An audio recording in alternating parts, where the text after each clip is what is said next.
war with China. It sounds unthinkable, but according to many experts, the countdown may be on. China's President Xi Jinping is shaping up to the West like never before.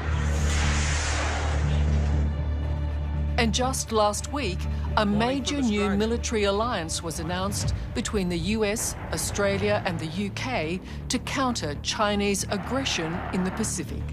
The first major initiative of AUKUS will be to deliver a nuclear-powered submarine fleet for Australia. America and its allies are preparing for a battle we didn't think was possible. The idea that China would never attack, even never invade, well, I wouldn't count on that. Xi Jinping is already on a collision course with his own people. From recently outlawing boy bands to enforcing propaganda lessons in primary schools. Xi Jinping is taking control, and he's prepared to fight for it even beyond his homeland.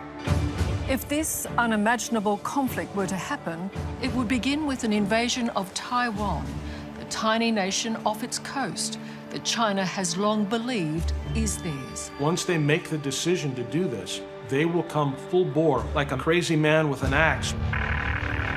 Control of Taiwan would give China a huge new military reach over the Pacific.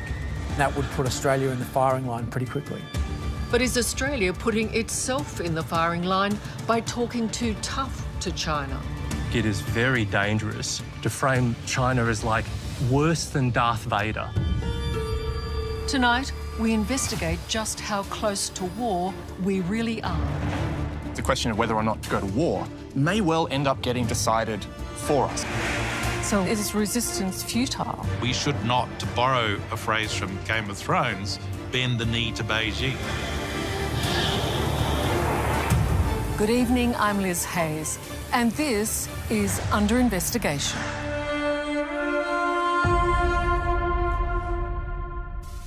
Joining me tonight, 5 experts who each bring a lifetime's experience to their views on war with China. We've got to ask ourselves the question, do you want your children or their children to live in an authoritarian world where democracy is on the ash heap of history and states no longer have freedom of speech, freedom of thought? Or is democracy worth defending?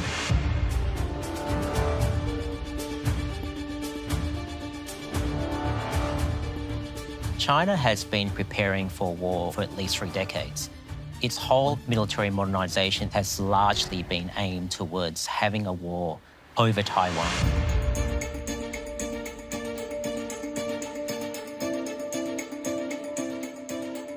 I think that war with China should be unthinkable and should remain unthinkable, because when we talk about war with China, we're talking about the potential for a level of casualties and destruction that this country has certainly never experienced and would be devastating for people across Asia.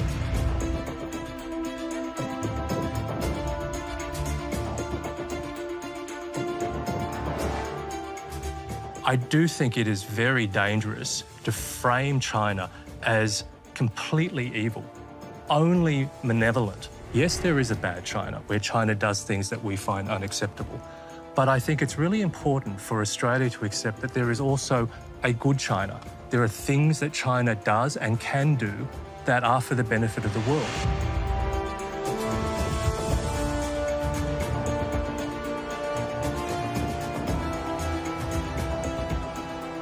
Clinton Fernandez, you would argue that it's time for ordinary Australians to be aware of this. Absolutely. I think it's very important that this debate occur. I'm glad it's occurring here. War is an extremely serious matter. It will shape the destiny of the world for the next 75 years.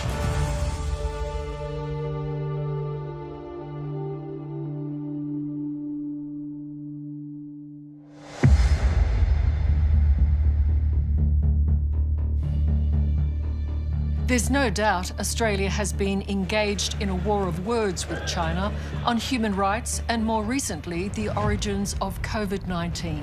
It remains Australia's firm view that understanding the cause of this pandemic has nothing to do with politics. It's essential for preventing the next one. And China has bitten back, hitting us with punishing trade sanctions. Tensions and rhetoric are escalating. Earlier this year, a senior Australian security official warned of the beating drums of war coming from China, echoed by Defence Minister Peter Dutton. I don't think it should be discounted. I think China has been very clear about that goal. So, are we unnecessarily antagonising a superpower and major trading partner? Are we talking ourselves into a war? Or are we bravely standing up to an aggressive China? Australia has shown the world how one deals with the People's Republic of China and the Chinese Communist Party in particular. Colonel Grant Newsham is a China specialist and former head of intelligence for the US Marine Forces in the Pacific. Biggest complaint about the Australians is that there's not 10 times as many of them. They were the first ones to stand up and say, no, we're not going to put up with this. Australia's future is, you're going to have to fight for it if you want to keep it. And the idea that China would never attack, even never invade, well, I wouldn't count on that. But Australia is making a very expensive enemy. Our war of words with China is already costing us billions in exports every year.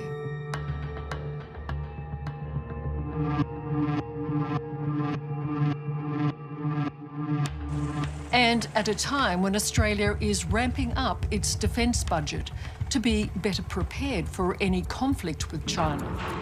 I just think it's tremendously ironic that we choose to lead the world in being tough on China where we're so economically vulnerable. The military upgrades that we're talking about, the extra spending on our defence forces, we can afford this stuff because of our really profitable trade with China.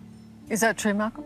The decision to spend money on defence is based on threat perception, and that threat perception is focused exclusively on a rising China.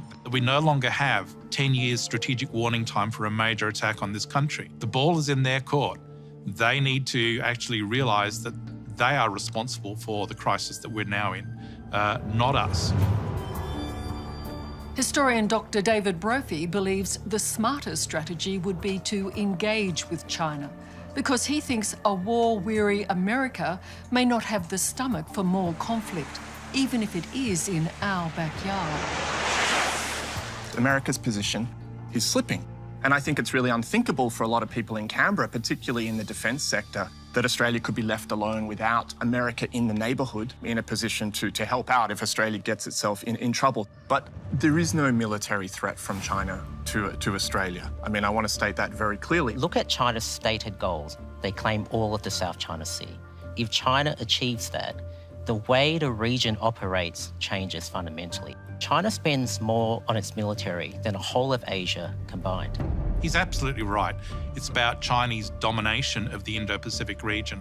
And I don't think any Australian citizen would willingly embrace that sort of relationship with China.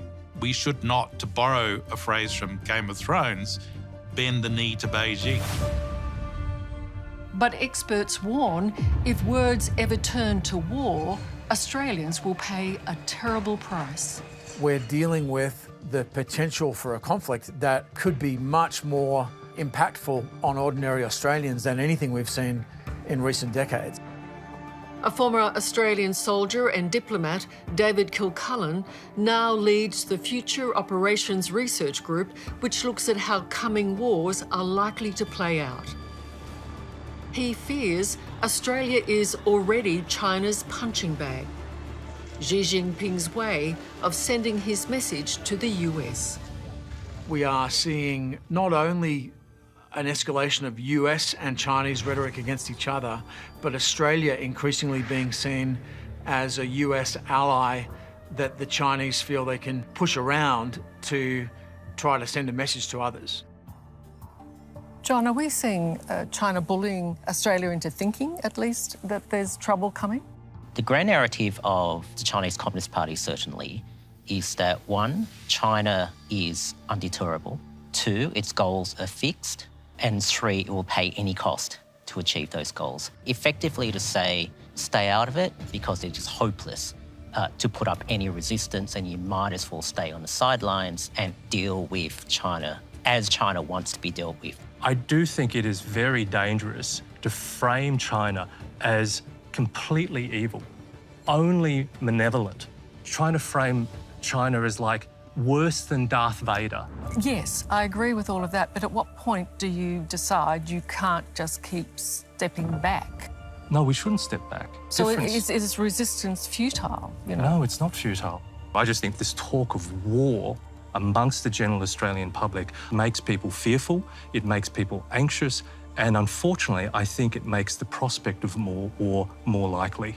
I think we can show as much nuance as possible and be as accommodating as possible and not mention the war word once, and they will still occupy the South China Sea, and they will still coerce their neighbours.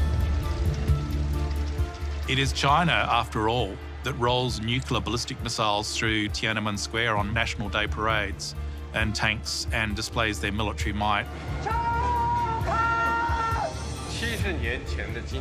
And in speeches threatens that they'll bash the heads of Westerners against a Great Wall of Steel. The Chinese people will never allow any foreign forces to bully us. Anyone who dares to try will have their heads bashed bloody against a Great Wall of Steel. This is incredibly nationalist war talk that the Chinese are using. But this war of words is increasingly turning into confrontation.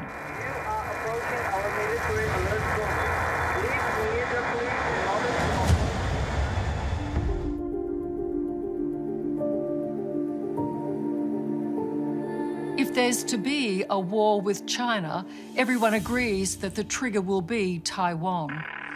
The tiny island nation sitting off its coast that President Xi Jinping has already stated he wants incorporated into communist China. Xi Jinping cannot afford politically to walk back from his commitment to take Taiwan. That would be the end of his power base, the end of his control. The Chinese Communist Party claims Taiwan is historically part of China, which, strictly speaking, isn't true. The island has an indigenous population dating back thousands of years. A flourishing democracy, Taiwan would be an immense strategic and economic prize. From last year, our radar stations have detected incursions by nearly 2,000 Chinese military aircraft and over 400 military vessels. Not only would it give China a military footprint well into the Pacific Ocean, it would also give China fabulous wealth. Taiwan has the 6th largest foreign exchange reserve in the world.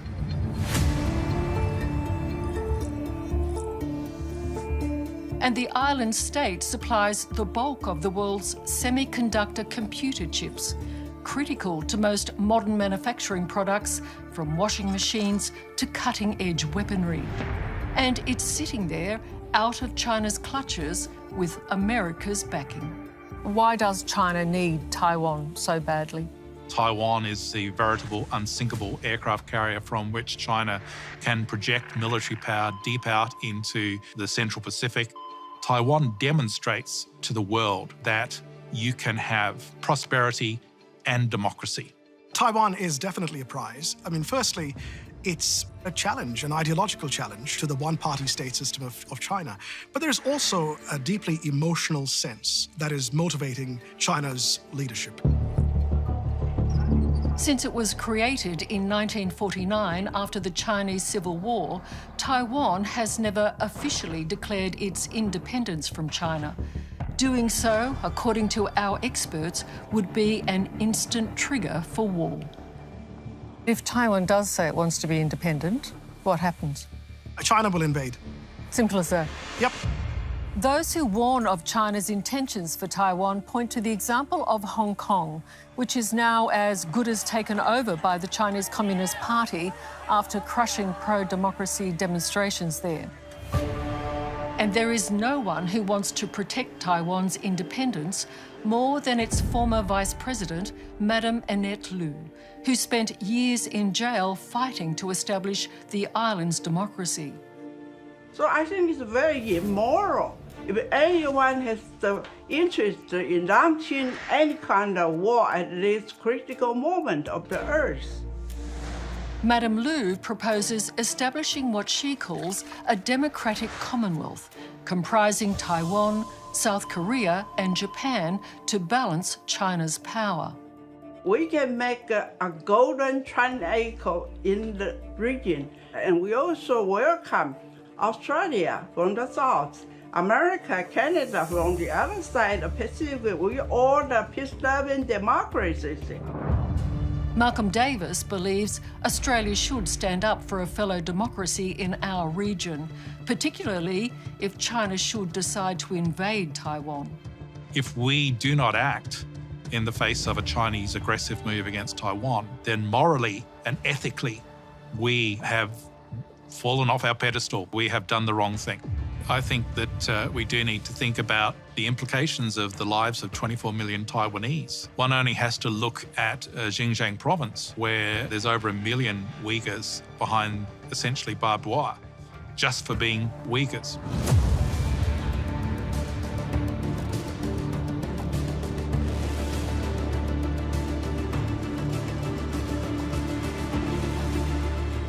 You do not want the situation playing out in Taiwan where millions of Taiwanese are in essentially concentration camps. I think as the world has seen from forays into Afghanistan, invasion is one thing. Keeping control, managing a restive Taiwan population who have experienced democracy and feel passionately about democracy is going to be quite another. Whether it wants to go to war for Taiwan or not, China is certainly ready for it and ready to take on the US and anyone else who steps into the fight. I've been watching China and the Chinese military coming up on 40 years now. And what you've seen really in the last 20 years is probably the world's biggest, fastest military buildup ever, not just since World War II, but perhaps in human history. According to Colonel Grant Newsham, the former head of intelligence for the US Marine Forces in the Pacific, the scale of China's military buildup focused on Taiwan is unparalleled and alarming. So, in your opinion, what are they doing? Are they preparing for a fight, or is this a deterrent? Well, you first have to ask, who would it deter? Have you ever heard anybody say that they wanted to attack China? It's really for an offensive purpose, and the first thing they want to do is to get the Americans out of Asia, and the ultimate objective is global domination. Here I really disagree. I really disagree with this idea of global domination. Nobody matches the United States when it comes to aircraft carriers and power projection. What China has got the ability to do with this buildup is to take Taiwan and prevent the United States from interfering with it when it does so. That's not global domination at all. Taiwan has always counted on US support, but after a humiliating exit from Afghanistan, America may have lost its taste for war. In the event of China invading Taiwan, the big question that will determine the future of the region and probably the world is, will the US come to Taiwan's defence? Professor David Brophy believes that's no longer entirely certain. We have tended to assume in this discussion that if there was a Chinese move, that the United States would be there. But people in Taiwan are asking themselves the question, is that actually the case? Would America be willing to risk a confrontation with China that could escalate into attacks on America, on the Chinese mainland, for the sake of Taiwan?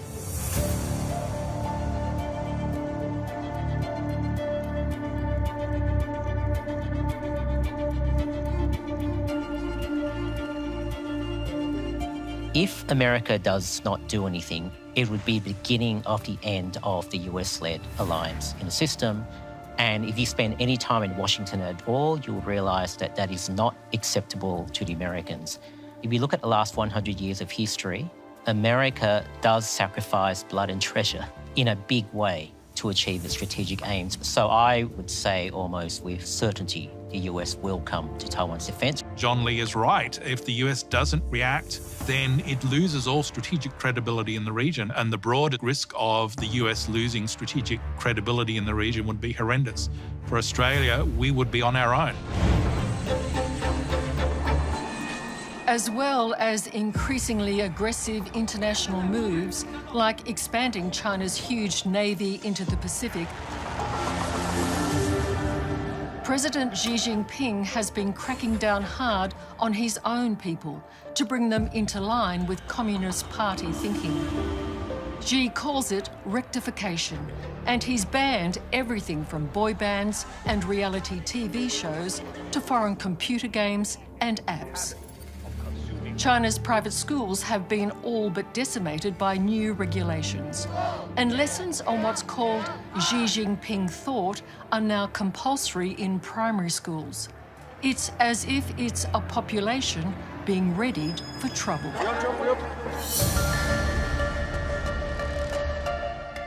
So if it came to war, how would it actually play out? We have to be able to sink the PLA Navy, the largest navy in the world today. We have to put it under the water, down to Davy Jones's locker. We have to sink that fleet. Former Director of Intelligence and Information Operations for the US Pacific Fleet, Captain James E. Fennell, has war-gamed an invasion of Taiwan and says China would use a tactic learned from the US military Operation Desert Storm during the First Gulf War. The strategy called shock and awe.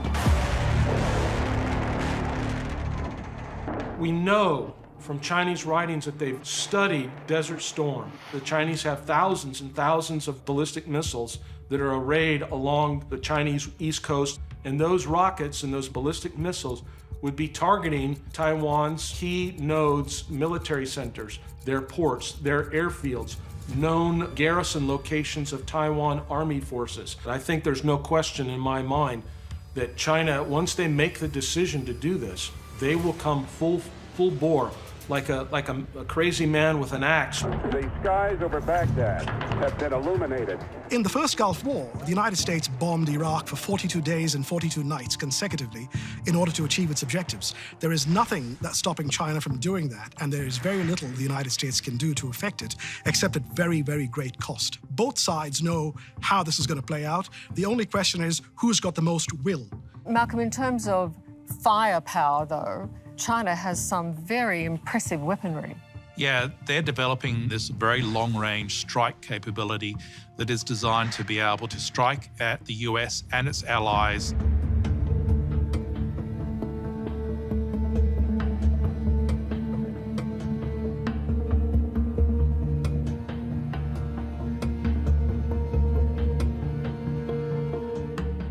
One of the systems they're developing is the DF-26, which is an intermediate-range ballistic missile that can strike at US carriers as far out as Guam. If they can sink aircraft carriers, that's a huge loss of life. Each aircraft carrier has about 5,000 personnel on board. So the potential for the Chinese to impose huge cost on the US and its allies, including Australia, is very real. China's President Xi Jinping ensures his country's military might is there for his people and the world to see. And adding to his war footing, off the coast in disputed territory, China has built artificial islands loaded with defensive hardware.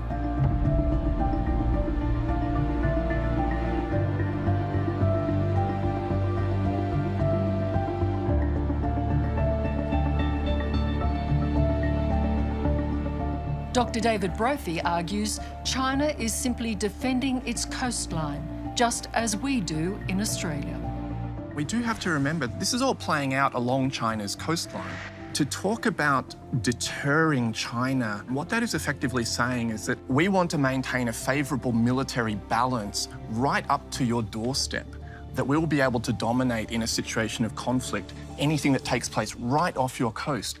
Now, just imagine if a country on the other side of the world said that to Australia, that we want to prevent you from being able to control militarily the territory off your coast. I think we in Australia would regard that as a hostile posture. And Dr. Brophy cautions an all-out war between the world's superpowers could well involve nuclear weapons. I don't think there's any way we can confidently say that this can be contained to a small war, which I think some people imagine that it can be, that there's some sort of little stoush that we could have in the Taiwan Strait. I think that that's one possible scenario, but another is all-out nuclear barbarism. And America maintains the option of first-use nuclear strike, which suggests to me that it wants to position itself in such a way to say to China, we are willing to fight a nuclear war with you. We are willing to lob nuclear weapons at you. When it comes to something this important, this potentially devastating to the globe, you don't take anything off the table. Indeed, Jim Fennell believes the US needs to maintain its credible threat of using tactical nuclear weapons in a first strike. I want Xi Jinping and the next person and the next person to always wonder, hey, is there a nuclear missile coming down on my head right now? I want them to think that. That doesn't mean I want to do it, but I want to be able to rationally let them know we have that capability, and if we get pressed too much, you think you're the angry guy with the axe? You have not seen anything yet. Is this when you come out and just say that's just plain nuts? I just find this whole discussion completely depressing. I think everybody around this table would agree we don't want war, because if it is a war between these superpowers, nobody knows where the nuclear threshold is going to be. Nobody knows what is that point when one side or the other will start to use nuclear weapons. It is that serious that I think we should all be focused here in Australia about de-escalating things and how do we do everything that we can to prevent armed conflict and to make sure that the United States and China can find some way to live with each other. But Dr. Brophy believes that as China sees us as America's closest ally, there's even a possibility that Australia may become a nuclear target. I hate to speculate about this situation because it's so horrible to think about, but if China and America do enter into a conflict situation, China wants to take a step up the escalatory ladder without necessarily striking the US mainland, then a country like Australia becomes an option. You test the waters as with a way Australia. of, sending a message that they're serious, but without taking the risk of hitting America directly because of the potential for that to produce massive nuclear retaliation. Do you see that? No, I mean, I think it's pretty clear to the Chinese that if the Chinese strike Australian territory with WMDs, that is treated as an attack on the US. The US would retaliate with overwhelming force. Frighteningly, Australia's forward planners, including Professor Kilcullen, who leads the Future Operations Research Group, also don't rule out a nuclear strike from China. If it does go kinetic, as we call it, if we get to battlefield shooting between the US and China and it reaches that tactical nuclear threshold, I think it is actually quite likely that Australia would take a nuclear hit fairly early in that conflict. Now, I think strategists on both sides don't want this to go nuclear, but if it does, then that would put Australia in the firing line pretty quickly. The Chinese know that if they use nuclear weapons, we'll use nuclear weapons back, and that will be the end of the PRC. Okay, so they understand the implications of crossing the nuclear threshold.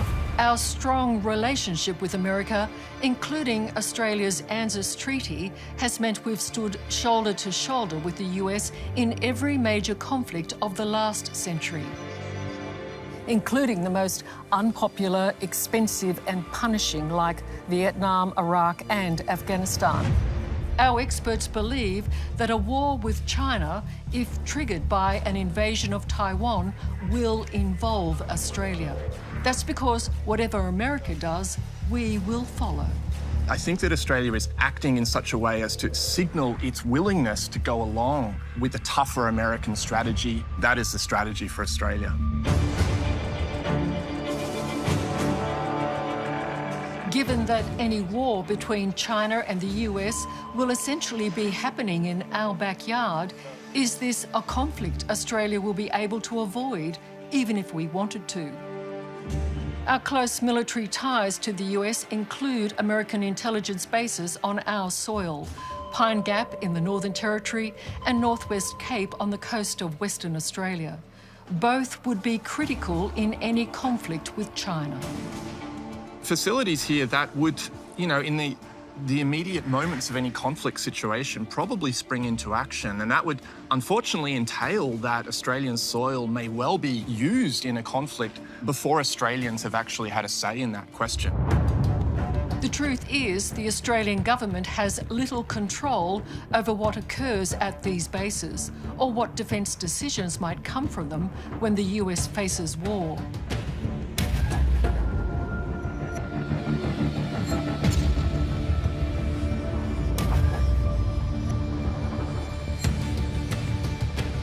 Because of the US assets on Australian soil, it's true, isn't it, that an order to fire can be made and we won't know about it. Absolutely. We call these things the joint facilities, but the fact is, members of American Congress have more oversight and knowledge as to what goes on in these facilities than members of the Australian Parliament.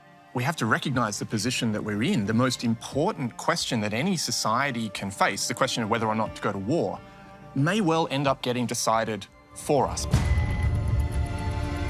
Whatever the scenario for war, our future planners agree it would be a front line like no other in history, where Australia might be crippled before a single shot is fired. Almost certainly one of the first things that would happen in a major conflict between the US and China would be knocking out of the GPS system to disable a lot of US military systems that rely on that. The moment that happens, you can't run an FPOS transaction in Australia. You can't fuel up your car at the petrol station because all of that depends on GPS. Australia's economy would be very heavily impacted in the first few minutes. In a matter of weeks, we'd struggle to get enough fuel and oil. So it's really tempting to think that we could just sit this one out and ignore it. But the reality is we can't. So this is one of these situations where you might not be interested in war, but war is interested in you. And there's just no way for us to avoid that. But we have an ANZUS treaty. Well, that raises a whole host of questions. The ANZUS treaty is actually, I think its importance is inflated. The only requirement that ANZUS imposes on Australia or the US is that there is consultation in the case of conflict.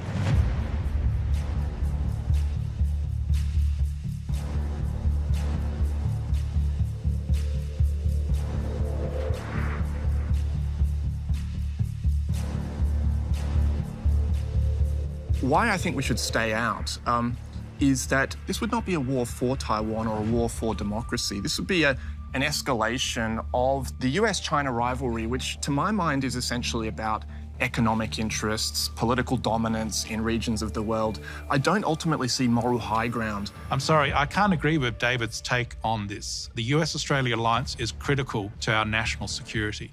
Looking at the scenario where we choose not to go in other words, David's preferred option, we then have to think about the strategic consequences of doing that. ANZUS falls apart, okay? So we are on our own in every sense of the word. An alliance is always a living agreement.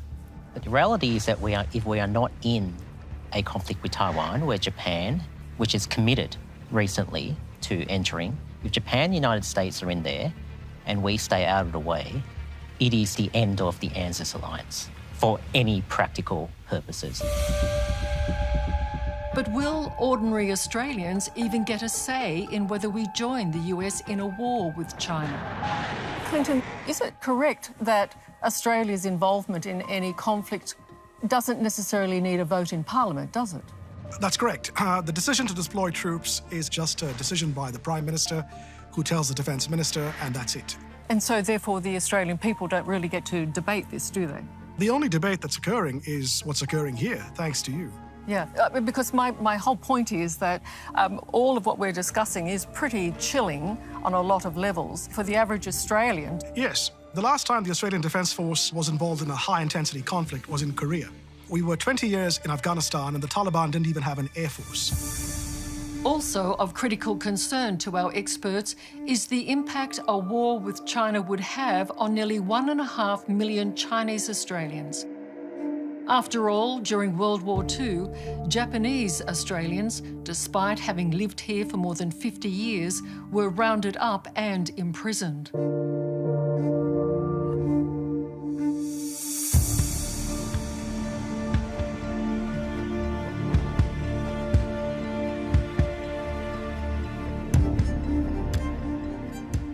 all those sociological consequences have not been factored in.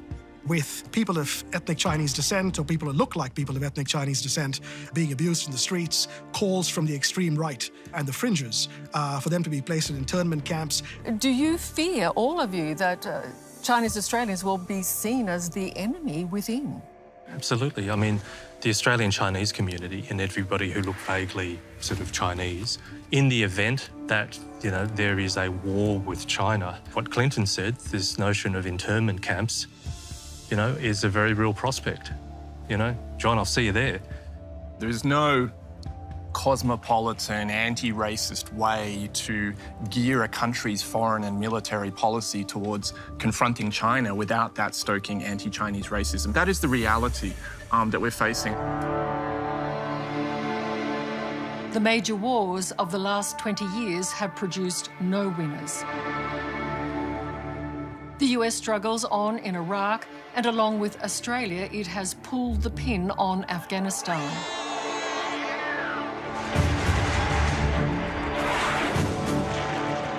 But the big question is, in a global showdown between China and America, who would win?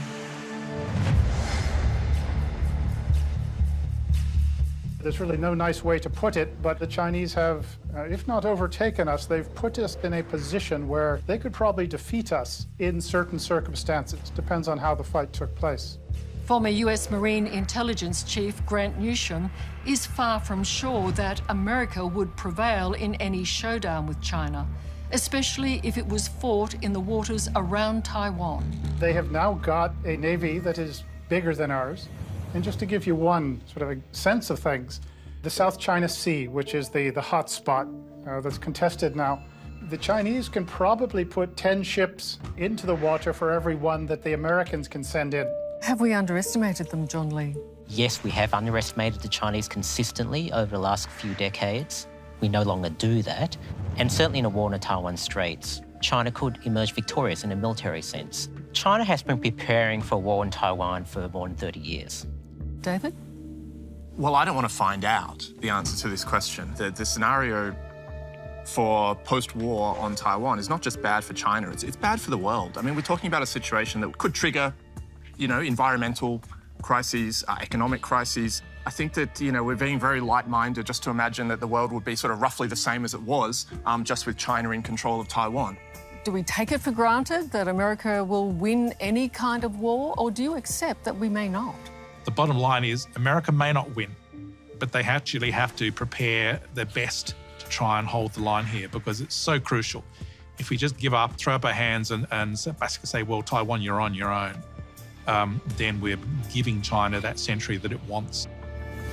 In conclusion, those warning of war tonight say we have two critical questions to consider.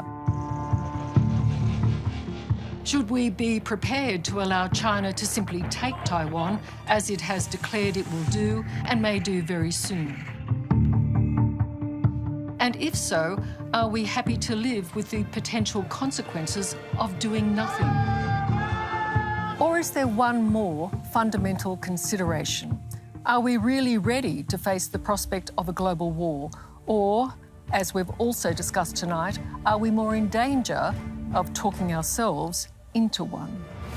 What I have issue with is this notion that China wants to dominate the world. China wants to protect its interests, absolutely.